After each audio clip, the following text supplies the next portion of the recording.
Good morning, everybody. My name is Amy Pridemore, and I'm the Executive Director of the VACU Financial Success Center at VCU. I am new to my role. I actually started back in August, so I'm going on about 5 weeks here.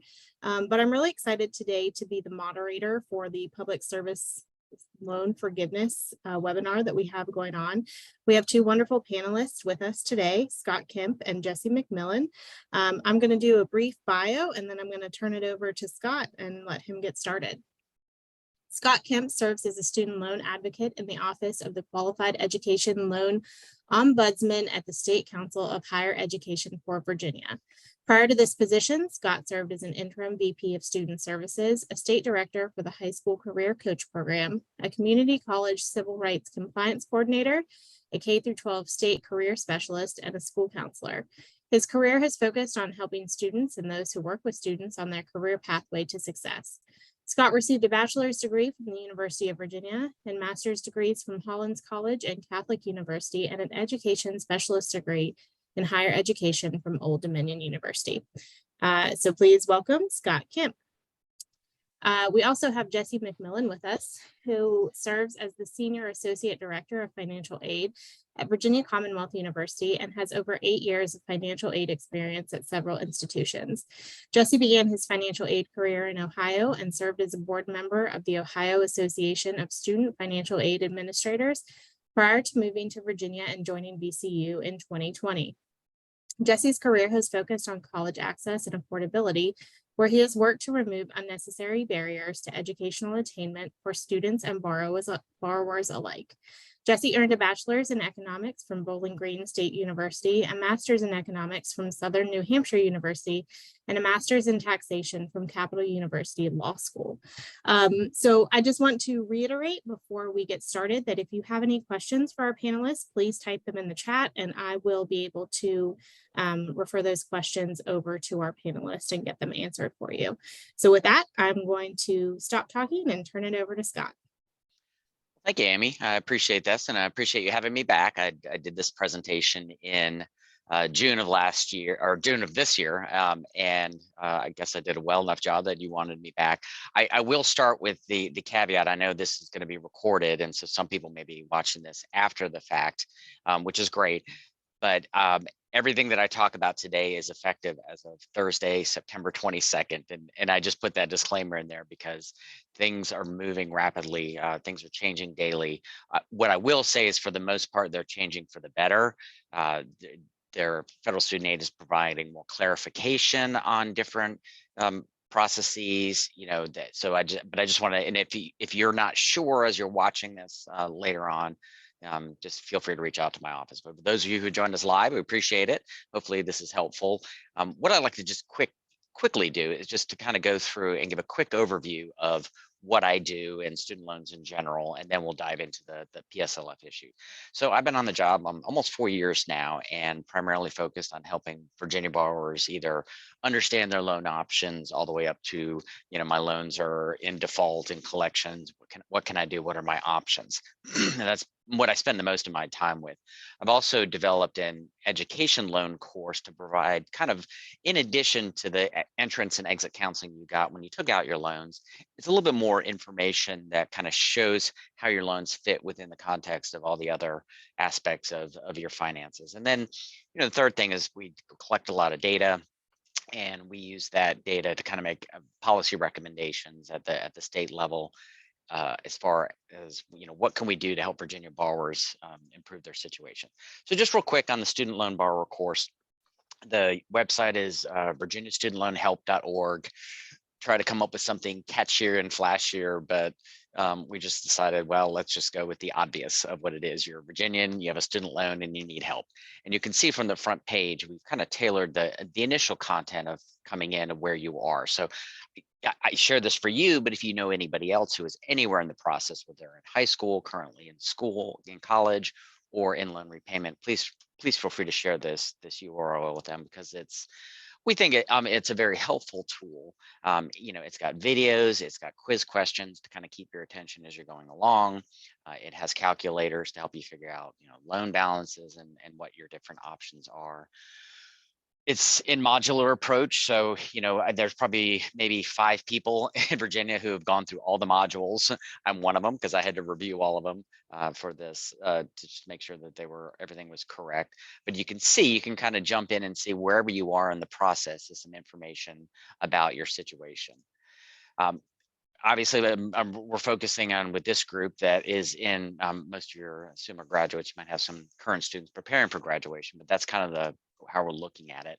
So the content in there is geared towards, what are your repayment options, what are your loan forgiveness options, and then we specifically have a module that's for PSLF. In fact, a direct URL to it. So again, it's informative, but I will this with the caveat that this module is before the limited waiver opportunity. And if you don't know yet what that is, we'll get to that. But these are the existing rules in effect, and they're the rules that will be applicable come November 1st. So that can kind of give you a background of it. But I'll go over the PSL program components of it just to make sure we're all on the same page. And we're hoping that you go in, that you create an account, create a portfolio, and it provides some other helpful information for you. So, just a shameless plug for this tool that we've created, and hopefully it can be helpful for you. And again, please share it with other people that you might know. So just to kind of give you some lessons that I've learned or things in the last 4 years in working with student loan borrowers, just kind of some advice to give you. The biggest piece of advice is know your options. Don't assume that when you call up your loan servicer, even if you call federal student aid, you're going to get the same answer every time. It's unfortunate, but we're talking about millions of people accessing customer service centers, and that are working from call scripts and flow charts on their computer. So I'm suggesting that you educate yourself, and I will say that federal student aid has done a great job of updating the tools on their website. In the 4 years since I've been there, they've got significantly better. One I would recommend is the loan simulator, where you can go through and as you log in, so it knows what your federal loan balance is, what kind of loans you have, what payment plans you're eligible for. You log in and you tell it what you want to do. Whether you want to pay them off as fast as possible, pay off by a certain date. I went ahead and checked the box lowest total payment over time, because that's the goal of the PSLF program, is to pay as little as possible so you get the most amount forgiven. And just to kind of give you an example, so the average 4-year college graduate coming out of a Virginia institution has about $27,000 in loan. So if they were working towards PSLF, plug in the numbers.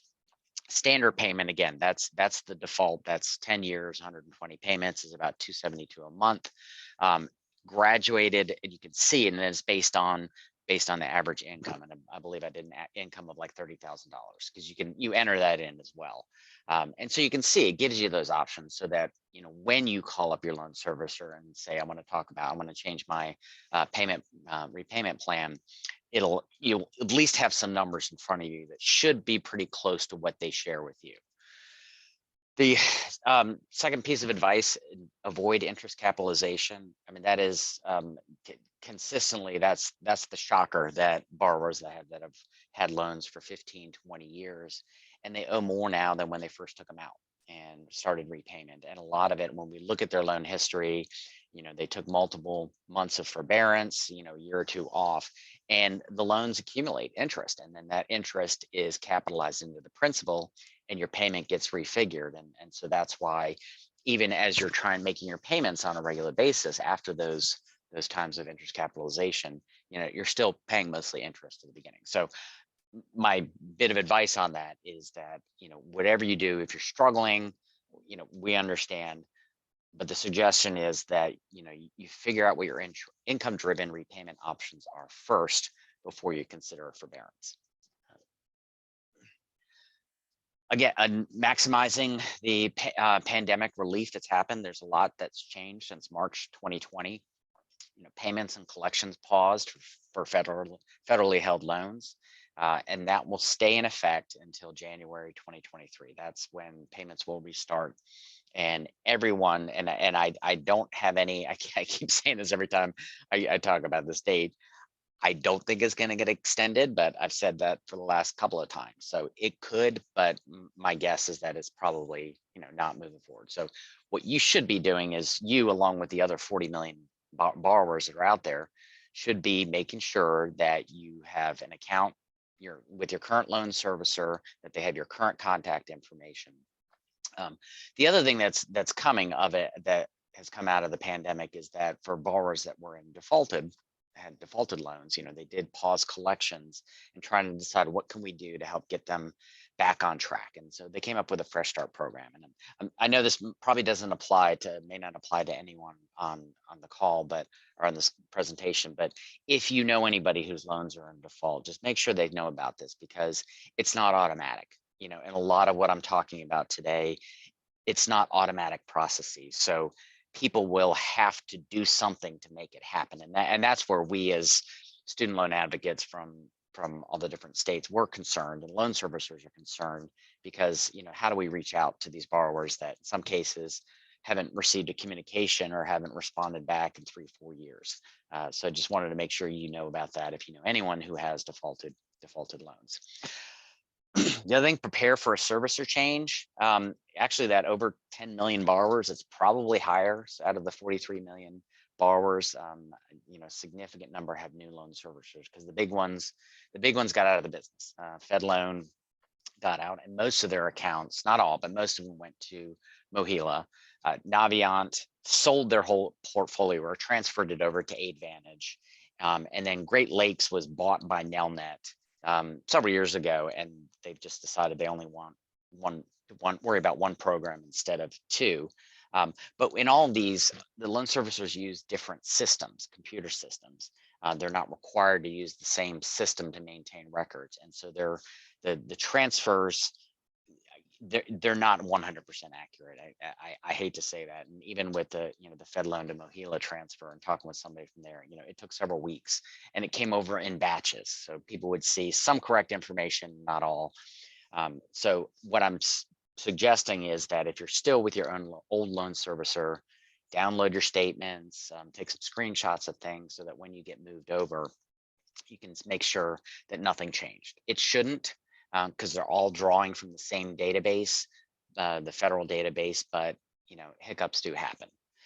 So with respect to that, this has been a slide I've used for a couple of years now, as you look at who do you go to for help, who is your primary point of contact. And honestly, at this point, I would say it's both. It's both your loan servicer, and it's both federal student aid, that's the studentaid.gov account. Because of all the transfers that are going on, and knowing that moving forward, FSA is going to try to be the primary. Like right now, you go to mohila.com, and you use Mohila's phone number. Eventually, I think their plan is down the road, there's 1-800 number that you go to, and one website that you go to, and you kind of type in, "This is my question," and if it in something that your loan servicer would handle, then they would direct the call or send you to their website for that. That hasn't happened yet, but in the interim, make sure you've logged into both your loan servicer. Make sure that they know your current contact information, especially your email address, and make sure it's an email address that you check on a regular basis, and check the spam, and something that you check the spam folder on, because that's their primary way that they will contact you, is by email. They rarely will call. Very rarely will they call you up on the phone. So if you get a phone call from somebody saying, "Hey, I'm from the federal government, I work with the U.S. Department of Education," potentially a scam. Most likely it's not your loan servicer. But you can see that what the loan servicer, what they primarily will help you with. But make sure that studentaid.gov also has your current contact information. The other piece of advice, research your eligibility for different programs. There are three that, there are the things I point out that we're going to talk later about the PSLF limited waiver opportunity. We want to make sure that you understand that both, the PSLF program in general, and then the limited waiver, and then also the IDR, income driven repayment forbearance steering review, which I'll explain a little bit more later what that's about. But as I mentioned, loan scams are definitely on the rise. So make sure that, if you're getting emails that look suspicious, they probably are.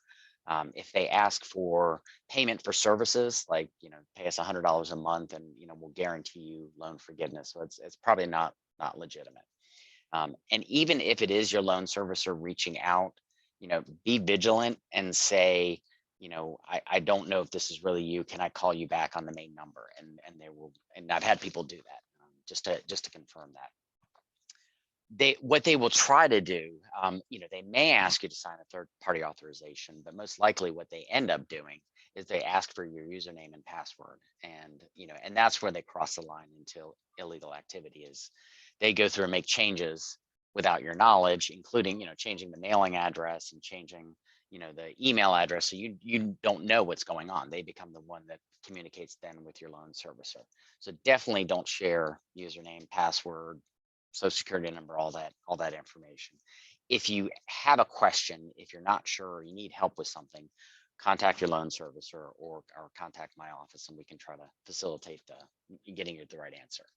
And then lastly, exploring your loan forgiveness options, the federal loans. And again, these are all only applicable for federal loans. There are several options that are out there. And just wanted to, you can see the ones that are there. The one we're going to focus on for the rest of this is the PSLF program.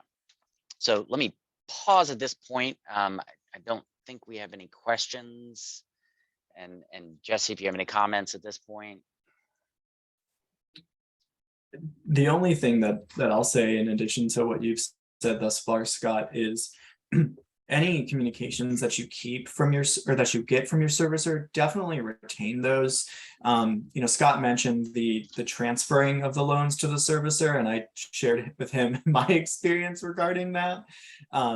Being told it was being transferred to one, and then it wasn't, and then it was being transferred to another, and then it wasn't. There's a lot happening, as Scott has mentioned. So some of those communications get delayed, and servicer procedures don't keep up with the changes in regulatory requirements. So just be aware of that, and definitely keep any documents that you have, particularly as it means to PSLF, which Scott is going to get into, that you're receiving from your servicer. Scott, we have another question in the chat that this individual said they don't know where or what their loans are. Do you have a recommendation as to how they can find that information? Sure, yeah. So the best place to go is just to go to studentaid.gov, and you'll see right on there's a button to log in. Now, this is the same, when you applied for financial aid, you created an FSA ID, and it might have been 10, 15, 20 years ago, but you're still in the system. If you forgot your username, they have account recovery tools, and they will ask you some information about yourself. May even ask your social security number, and it's okay because you've reached out to them and they're trying to help you figure out what that username is.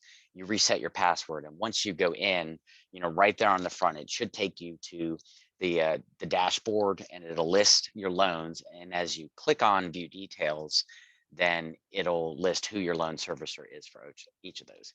Typically, most borrowers have the same loan servicer. Like once you start getting a loan, they keep sending all your loans to the same loan servicer. But in some cases, if you had like older FFEL loans and then newer direct loans, there are different servicers that handle that. So make sure you look at all your loans to see who your servicer is.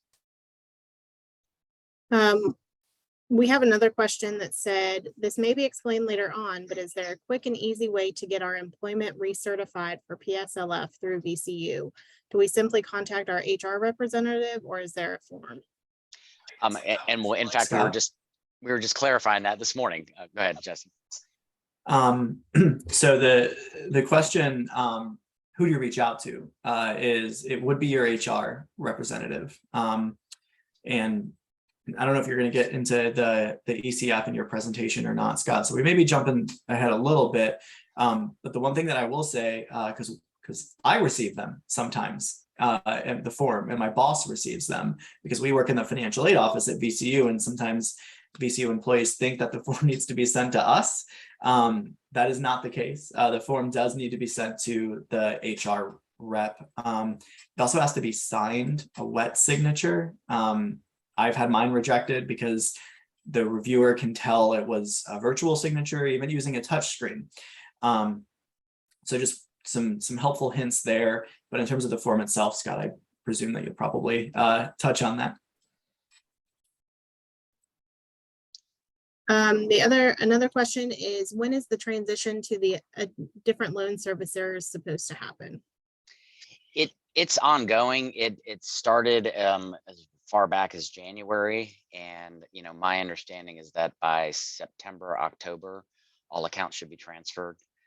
And that's part of the reason why they extended the payment pause until January, is because they wanted to make sure they had moved all the accounts over, because it's your new loan servicer that you would then start paying on your account. And I see Cindy is putting in the Q&A what we talked about this morning about where to go for that. Absolutely. And Dolores has her hand up. I'm gonna allow her to talk and see if she still has a question. Dolores? No, I don't have a question. Thank you. Okay, sure, no problem. Okay, well, good. Well, thank you for the questions. So just to jump in again, a quick overview of what the Public Service Loan Forgiveness Program is. And again, these are the program parameters that were in place prior to October of last year, and will go back into place in November of this year. So just to kind of understand, and it 4 main components: right loans, 120 payments while working for the right eligible employer, and being on the right repayment plan. Seems simple enough, but that's why we've had the limited waivers, because that hasn't gone, and it hasn't been as clear as it should have been. So just real quickly, the right kind of loans, the direct loan program that was created in 2010, it's undergraduate, consolidated, parent plus, graduate plus. For parent plus or graduate plus loans, you may need to consolidate them first into the right kind of loan. Even though it says it's a direct plus loan, you may need to consolidate it. So they make sure you go through and you've got the right kind of loans for that. Just want to say it doesn't include private loans. And if you consolidate, it restarts the 120 payment count. Again, those are the old rules. It's not the limited waiver rules, but I just want to make sure that you know that. Second, 120 qualifying payments must be paid in full, and it doesn't need to be consecutive. So if you worked at one employer for a couple of years while making payments, you left, came back, you pick up where you left off. I do want to say that if you made any extra payments, like, at the end of the year, you decided to pay double, it doesn't count as 2 payments. It counts 1 payment per month. That count should appear on your statement in your account once you filled out that first employment certification form, and once that has been approved. Right kind of employer, obviously VCU is an eligible employer. You have to work full time, and it's what the employer considers as full time. If you work part-time in multiple employers, that will count as long as it adds up to 30 hours. And that might particularly be the case for adjuncts. Let's say you teach classes at VCU, a couple classes at Bright Point Community College, a couple classes at Virginia Union. As long as, and based on what your class load is, there's a certain number of hours that are considered that count towards that. So as long as it all adds up to 30 hours, then you can still apply for this program. And again, government, if you worked for a 501c3 or nonprofit before coming to VCU, make sure you get the employment certification for that. Don't just assume, oh, well, we're only talking about your VCU employment. Make sure you go all the way back and go back as far as October of 2007, because if they make the determination that you paid past the 120th payment, you can get a refund, and I've had borrowers that have been able to get a refund. All right, so the cautionary measures, that employment certification form, recommending that you fill it out once a year. Even if you don't change employers, that just kind of keeps on track. So if you fill it out 1 year and it says you have 60 payments, well, when you fill it out a year later, you should have 72. And if it's different, then it's easy to just go through and try to figure out, okay, where are the missed payments on that? Monitor it. And the only other thing is, if the employment you had prior to VCU, if it was at a religious organization, that does count, as long as 30 or more hours includes above and beyond preaching or proselytizing. And then last, and then we can get to some of those questions. Make sure you're on the right repayment plan, and that's an income-driven repayment plan. These are the 4 options. If you go into that loan simulator that I gave you earlier, you check the little box that says you're applying for PSLF. It'll only give you or let you know which payment plans are eligible for PSLF. Obviously, you want to choose the payment plan that has the lowest amount possible. And I do want to caution, we're under a payment pause that's ending in December. If you're not at the 120th payment point, or you're not sure, make sure that you're on an IDR plan once payments restart in January, so that you don't lose any months of payments. If you wait until January, wait till you get that first statement, you might lose a month or two as they transition you over to that payment plan. So yeah, let me pause here some of those questions. Sure.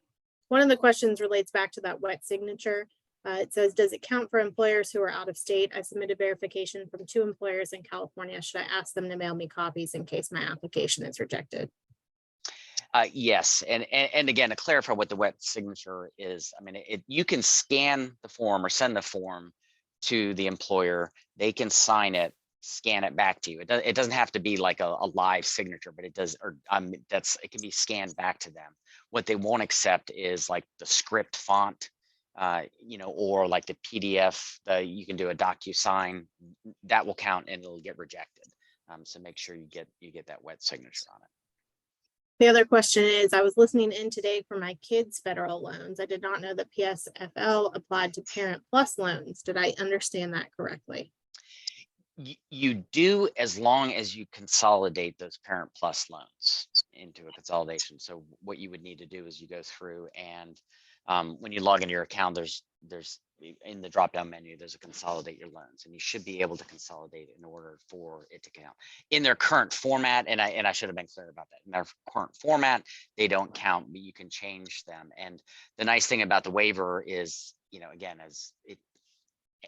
when you consolidate, they start the clock over, but that doesn't happen with the limited waiver. And so having said that, let me jump into that now. So, okay, we've talked about the PSLF program prior to October of last year and moving forward in November. What I'd like to talk about is what has happened since then, and what the opportunity, why we're doing this outreach, is to make you aware that, in the past, you might have been told that you didn't qualify, you had the wrong kind of loans, wrong repayment plan, you missed a couple months of payments. They've realized that the program, they did not do a good enough job of keeping people up to speed on what they should be doing. And rather than doing an account by account analysis of it and looking at call records and what loan servicer gave you what advice, when they've just said, okay, we're giving you a year we're waiving everything except working for a qualifying employer. That doesn't change. Obviously the 120 months, that's still the same. And they're waiving a lot of the forbearances that happened during that time period, knowing that some of the loan servicers kind of pushed borrowers into forbearance as their only option. The one that will not be waived is in-school deferment, because the idea behind that, it was your decision to go back to school, and you could choose to either continue making payments, even if you were working full-time, or defer them. And so they've decided that's the one place where they draw the line on that. But again, if you deferred them for 2 years and you pick back up, start back in employment again, your payment count picks up where you left off before. All loans must be direct before the loan is discharged. So if you have the wrong kind of loans, or if you have that Parent Plus loans that needs to be consolidated, or you have old FFEL loans, you can consolidate now. They will not discharge your loan until you do so. If you go into the PSLF tool and it says you have the wrong kind of loans, you might need to qualify. Well, I mean, might is not strong enough. You do need, you should consolidate. And there's no charge to a consolidation, and they're required to, and it shouldn't take more than a month or 2 to do it. Okay. Any qualifying payment under these waiver rules. So as I said, you have to do this all by October 31st. Once they do a count of your payments under the waiver rules, that number sticks. So if by some miracle they decide to extend the waiver, it's not an issue. But my guess is that they're not going to extend it. But you don't then go back to the old rules. So if they've decided, you had old loans, you consolidated, you missed months, and they say, well, you're at 100 payments now. Come November or January, when you start up your payments again, you start out with 101st payment and then 102nd. They won't go back and reverse the rules. So that's mainly for those that aren't quite at the 120 payment count so far. Yeah, I'll get to, is there a way to check the status of your PSLF application? So that's that's the other thing that we're dealing with, is that there is a huge backlog of PSLF applications that are waiting to be reviewed, and we're talking like 400,000 or 500,000. So depending on when you submitted it, it could just be sitting in a pile or sitting in a queue waiting to be reviewed. And there's really no way to know that it's been reviewed until they send you something. They will send you an email with a letter that says, you know, we've reviewed your account under limited waiver rules. This is what your account is as it stands, but know that it's not the end all be all yet, because there's like the second paragraph in that letter that says the review is ongoing. In fact, that paragraph used to be on page 3. We asked them to move it right up to the front, make it in bold. So, I mean, just know that the letter that you get is not the end of it. But as far as keeping track, and so once they send that letter to you, they'll update your PSLF count in your loan servicer account that you've got. But to know where your application is in the process, I mean, there's no way to know at that point. It's just, the main thing is getting that application in before October 31st. All right, so not sure if you're qualifying, and this kind of just basically, if you haven't applied for public service loan forgiveness, let's say since October of 2021, if you've not submitted an employment verification form or not filled out the PSLF application, recommendation is to do it before October 31st. So how do you do that? Well, you go to the help tool, go to studentaid.gov/PSLF, log into your FSA account. Again, as I said, there's account recovery tools. Check your employer eligibility. I can assure you that VCU is eligible, but you can always just double check that. Print the verification form, and then follow the procedures that we were discussing earlier. The shortest way for me to say this, just email it to askhr@vcu.edu, and at the end we can maybe go into a little bit more the details of where to go for that. But just for ease at this point, that's what you want to do. Must have a wet signature, which is what we've talked about, and you must start the process by October 31st. So even if you haven't heard back from them by October 31st, as long as you've used the help tool by October 31st, you'll still have your account reviewed under those limited waiver rules. Now, there are plenty of people out there. I mean, there is a PDF that you can download of the PSLF application, and you can do it that way. I strongly encourage you to do the help tool, because they just came out with guidance last week that essentially said, you know, knowing that this deadline is approaching and knowing that they're not going to be able to look at that stack of, 500,000 by then, as long as you've started the process in the help tool, and if there are errors and it says, well, we need to verify your employer, or, you need to do the consolidation, you've got your place in line. You put your foot in the door, and you will be considered, even if they don't look at your application until, after the 31st, they'll still do it. So again, if you sent a paper application in the last couple of months, it couldn't hurt to do the PSLF help tool again. And I'd rather it be redundant and you be safe than FSA have 2 forms of yours that they have to review. So any non-direct loans, if it says you might be eligible, must be consolidated. And again, as long as you start that process by October 31st, it doesn't have to be completed, because it does take a month or 2. They will count those as the right kind of loan. So make sure you start it. And if you're not sure whether you need to consolidate or not, just go ahead and start the process. And it may say, no, you've already consolidated, you don't need to do it again. I'd rather them have to come back to you and say, and you have a written copy that says, nope, I have the right kind of loans, I'm good, than to find out in November I should have consolidated. And that's the group of borrowers that kind of keeps me up at night, the ones whose paper application is 450,000th in the pile. They don't know yet that they have the wrong kind of loans, and I'm afraid they're not going to be told until after October 31st. So err on the side of caution and just go ahead and start. And you can do the consolidation process through studentaid.gov and walk it through, and it'll tell you you don't need to, or you're good to go. I'd rather you do that than find out later. All COVID waived payments, or every payment since March 2020, counts as a payment. Even if you didn't send money to them, it counts as a payment towards PSLF. So when all is said and done, borrowers are going to have potentially have 34 $0 payments that count towards the 120 that you need for PSLF, which is huge. I mean, that's, that's more than a quarter of the number of payments without having to put any money forth. So hopefully, which is great for, again, because the point of the program is to pay as little as possible and have the most forgiven at the end of it. But what I will say is, if you have been making payments and you did not need to, then you can get a refund of those payments. And I would strongly encourage you to do that, because that's basically money in your pocket.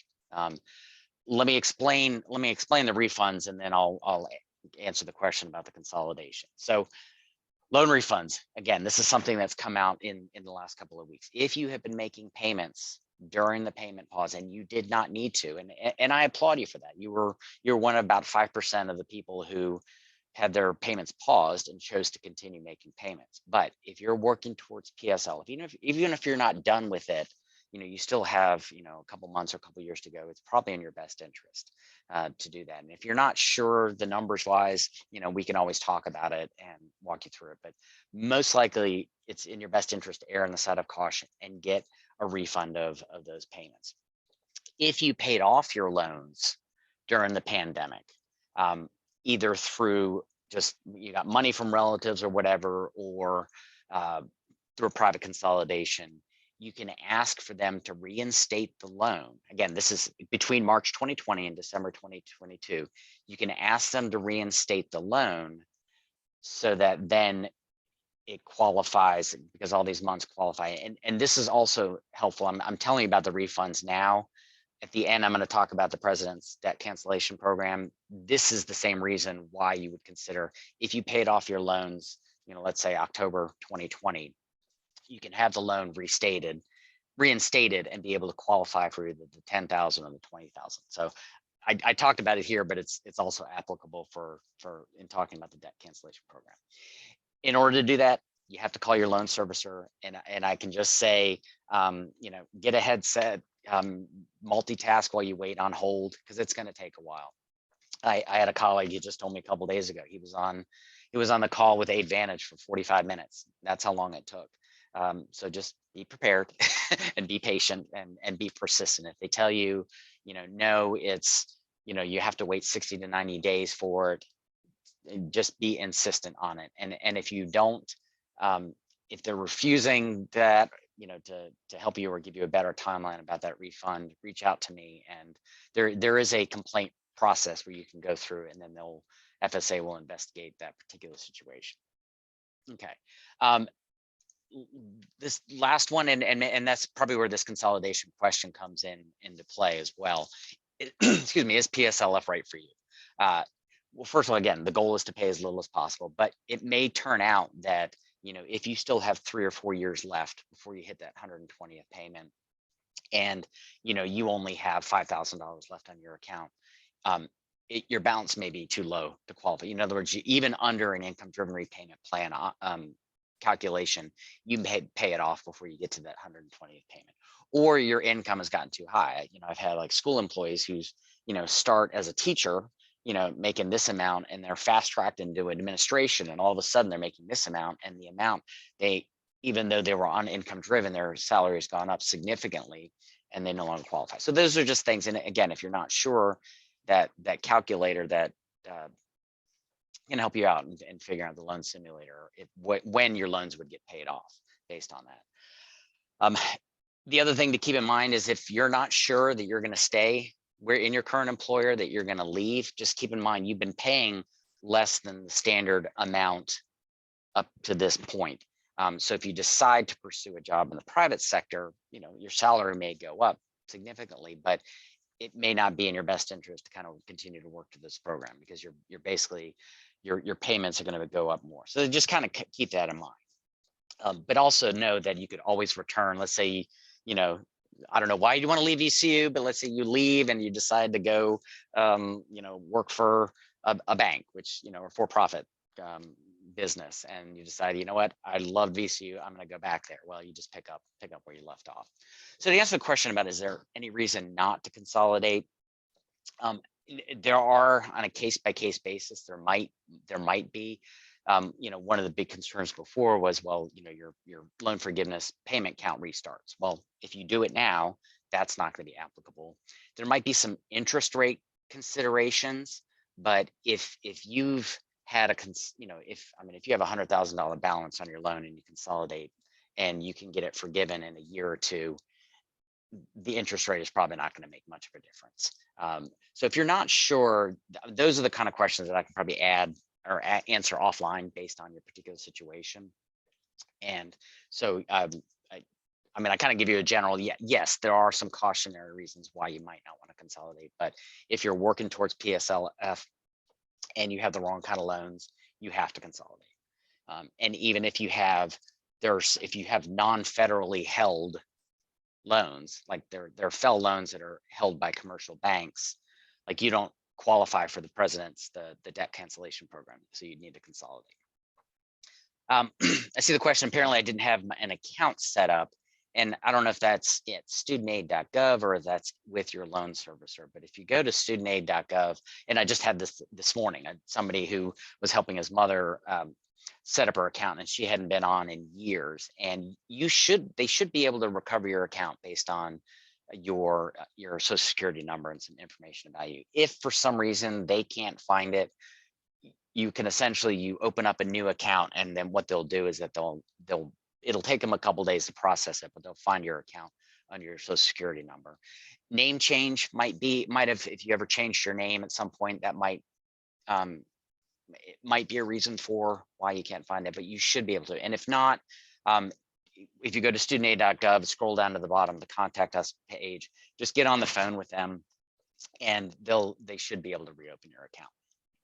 Okay. Scott, just to add to that too, I can't remember the exact year, but I remember there was PIN numbers before there was federal student aid IDs. I think FSA IDs got established as a federal procedure in maybe what, 2014, 2015. I think so. So if someone, you know, is a borrower from prior to that time and hasn't been in school or borrowed since, it's a possibility that, you know, you might not have a federal student aid ID at all, but they definitely do have your records. So you should be able to create a federal student aid ID with your social, and that'll all sort of link together. I will say, when I took this job 4 years ago, I paid off my loans 15 years ago and hadn't accessed it, and I was able to recover and get my loan history going back to 1993. So it's in there. It just may take a little digging to find it. Scott, somebody asked if there's a way to make an appointment with someone in your office to discuss individual cases or questions. I'm an office of one, so that's me. So at the end, you'll see my contact information. It's studentloan@chev.edu. Just shoot me a message, and we can set up a time to talk. Or if you want to just describe your situation in your email, and then I might be able to just answer back that way. Okay, so any other questions about the PSLF and the limited waiver review? I know it's confusing, and they keep providing more information about it and keep clarifying it and keep expanding the scope of it, which is good. I mean, more people are becoming eligible, but we're really coming to crunch down where, if the hardest thing about this limited waiver is that you have to do something. You have to be proactive. They have to know that you're working towards PSLF, and the only way they'll know is if you send in that form.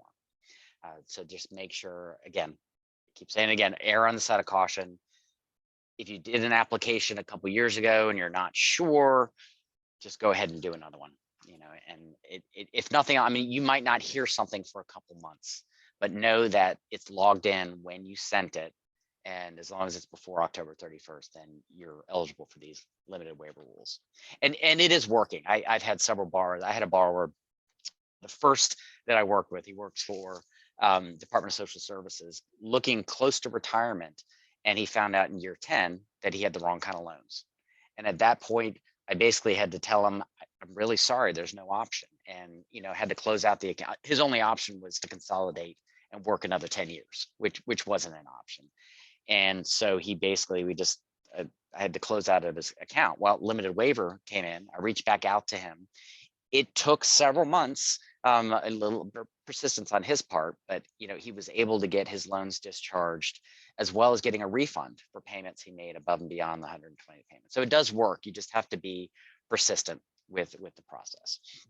Scott, could I touch on one? It's sort of a case specific and it may not apply to everyone, but regarding the consolidation and sort of staggered qualified payments.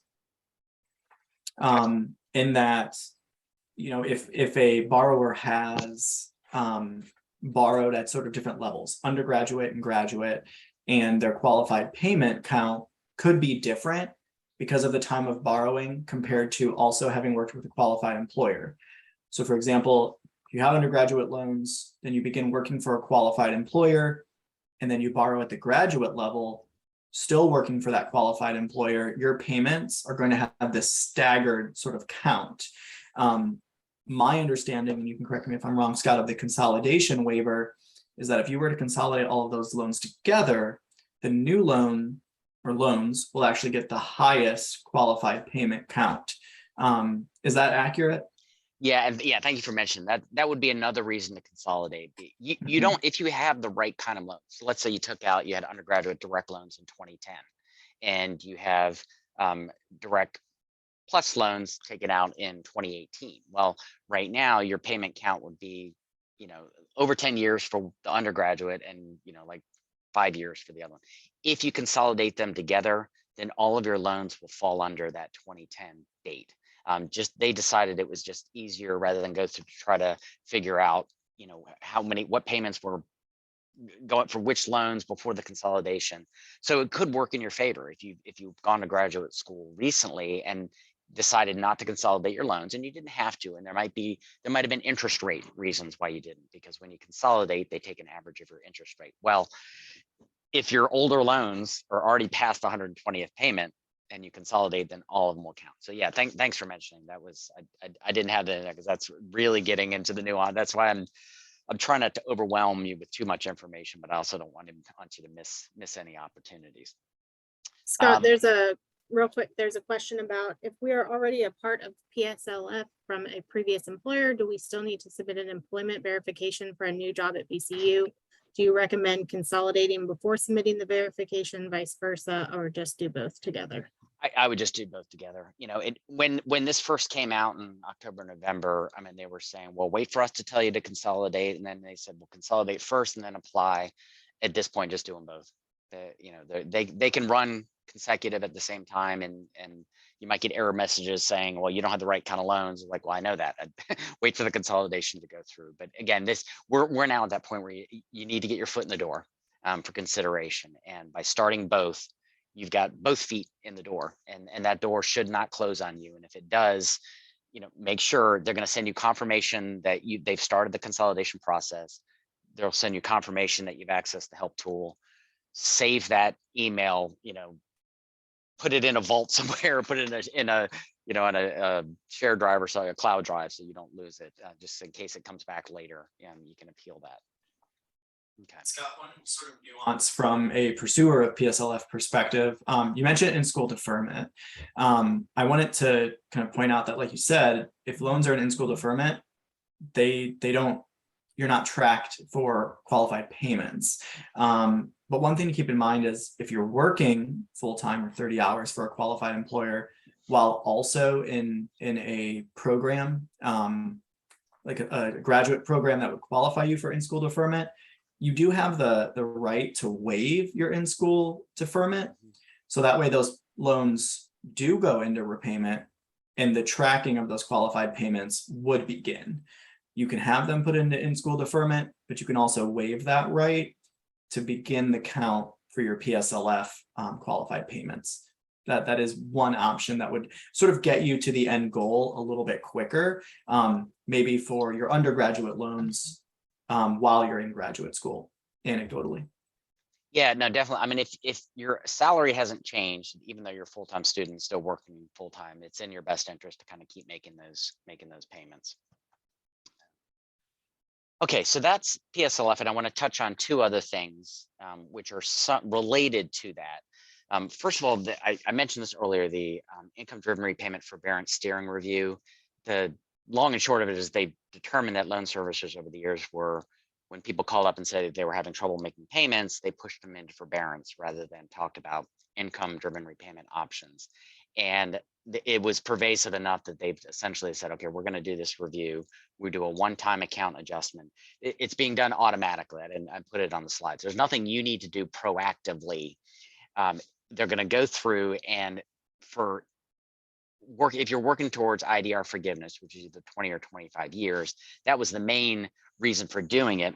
But it also will benefit you if you're working towards PSLF to increase your payment account. So if you had, they put you into forbearance for 3 months here and there, some of those are going to be able to count. And which ones are going to be able to count is based on these parameters. So, anytime you're in deferment prior to 2013, anytime you had more than 12 months in a row, cumulative 36 months, again, excluding that in-school deferment, they're going to make sure that those now count towards the payment count, either for PSLF or for IDR forgiveness. So again, this is automatic. It's going to be done. It's currently ongoing. So that's where I said, when you get a letter from FSA saying, this is your PSLF payment count, they probably haven't done this review yet. And once they've done this review, your numbers potentially could go up. I'm not sure. I've been told anecdotally that basically, it says consecutive 12 months. I've been told anecdotally that it's, if you had any months that they're going to account. But I mean, these are the parameters that they publish, and there's a good chance that you could get that. And again, I reiterate, I mean, let's say you do the math and you realize, oh, well, I started working for VCU in 2012. It's 2022, that's 10 years. That's all I need to worry about. Well, if you worked somewhere else, Virginia Union before that, or some other nonprofit, it's in your best interest to go back as far as 2007, because again, there is that option for refunds. And even if you were in deferment for periods before that, that it works in your favor. You don't want to leave money on the table. I mean, that's the end of it. So finally, I know this isn't related to PSLF, but I'm sure you want to know about this. The president's debt cancellation program that was announced in August 24th. Basically, all loans issued prior to June 30th, 2022 will be eligible for either the $10,000 or the $20,000 if you received a Pell Grant at any time. So even if it was your last semester in school, you received, a Pell Grant of $1,000, then you qualify for the higher amount. It includes all loans, and it includes loans in default, except for commercial FFEL. And those are the loans. If you had to keep making payments during the pandemic, then you had a commercial FFEL loan. You will not qualify for that $10,000. You can, or if you had Perkins loans, you can consolidate in order to qualify for this program. So again, looking at the numbers, if your commercial FFEL balance is $10,000 and you're eligible for that, it would be in your best interest to consolidate it so you qualify for it, because then your loans are zeroed out. I mean, if your loans are, significantly more, and consolidating would impact your interest rate and you're going to be paying on them for a long time, it may not. But again, those are individual situations we can talk through. There are income caps. It's $125,000 for single, $250,000 for married and head of household, and that's for either 2020 or 2021. So if you got a raise in 2021 that took you above that, you can go based on the 2020. Now, how do you get that? Some will receive automatic cancellation, and those are borrowers who already have entered in their income because they've applied for an income-driven repayment plan. They estimate that's about 8 million. It also applies for current students. So if you have, like my daughter's a freshman at Tech, and she had federal loans her first year, she qualifies because they were issued prior to June 30th of this year. They already have your income because it's on the FAFSA. Now, just keep in mind though, if it's a dependent student, then it's the income of the parent or whoever is who's signing off for the student. So it's, and most likely if you're eligible for a loan, your income is already below that mark anyway. So it shouldn't be an issue, but it just wanted to make sure you know that. In order to qualify, you're going to have to be proactive. You're going to have to fill out an application. And even if you think they already have the IDR documentation, I think they're advising just to go ahead and fill out the application just to be sure. You're going to self-certify your income. That application should be available at the latest by October 15th. The deadline is for December of next year. So you have until then to do it, but payments restart in January. So if you want that amount zeroed out, or that amount taken off before payments restart, as long as you'll have a month to fill out that application and send it in, and they're guaranteeing that you will have that reflected on your account prior to that. What's the impact of that? You know, our conservative numbers that are about 350,000 Virginians are going to get their loans zeroed out. You know, they're going to wake up in January with no balance on their account. Once that goes through, we expect another 100,000 are going to get their loans cut in at least half. So, I mean, it is significant, and you definitely want to make sure that, but you have to be proactive. And that's my big concern about these time limited, you know, the waiver and this debt cancellation, is that people have to do something. And, you know, it's going to be the borrowers who haven't had contact with the loan servicer for years, or loans have been in default and collections. And I mean, I even heard this from the head of FSA last week. You know, it's like, everything that they've heard from us has been, you know, we're garnishing your wages, we're taking your tax refund, and now we're reaching out and saying, hey, we're going to give you some money. And you know how well that conversation is going to go. So again, if you know somebody who know they have loans in default or whatever and have not been in contact with them, maybe encourage them to kind of reach out. All right, so that's a whole bunch, and I'm just under the hour, and be mindful of time. But if there are any other questions, my contact information is here. If you have individual specifics about your account or your situation, it's probably best if we either, you know, you kind of send me a message about it, explaining it, or you know, just we can set up a time to talk through your situation. Because that I mean, ultimately, I wish every situation was, yep, you just do this. You know, it's easy and as can be, but student loans or situation is very complicated, and a lot of it boils down to just working through the particular nuances of your situation.